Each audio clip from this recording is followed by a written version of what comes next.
Anchor శివజ్యోతికి టీటీడీలో no entry. ఎప్పుడు టీవీలో కనిపిస్తూ అందరినీ అలరించిన యాంకర్ శివజ్యోతి ఇంకోసారి తిరుమలలో అడుగుపెట్టే అవకాశం ముగిసిపోయిందంటే షాక్ అవుతారు కదా. కానీ ఎందుకు అది తెలుసుకుంటే ఇంకా షాక్ అవుతారు. సోషల్ మీడియాలో రిచ్ బిచ్చగాళ్ళం అంటూ వైరల్ అవుతున్న ఈ వీడియోని ఒకసారి చూడండి. నేను జీవితంలో ఎప్పుడు అడుక్కోలేదు, first time అడుక్కున్నాను.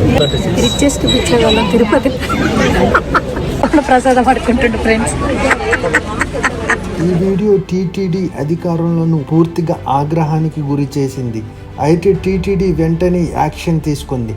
Shivajyothi Aadhaar card block చేసి భవిష్యత్తులో శ్రీవారి దర్శనం చేసే హక్కును కూడా రద్దు చేసింది. హిందువులు విశ్వాసాన్ని, తిరుమల పవిత్రను కించపరిచేలా మాట్లాడినందుకు ఇంకా ఆమెకు లైఫ్ టైం బ్యాన్ అని స్పష్టం చేసింది టీటీడీ అంటూ సోషల్ మీడియాలో వైరల్ అయిన వార్తలపై టీటీడీ స్పందించింది. ఇవన్నీ తప్పుడు ప్రచారాలు అంటూ క్లారిటీ ఇచ్చింది. దీంతో శివజ్యోతికి రిలీఫ్ దొరికిందనే అనుకోవచ్చు.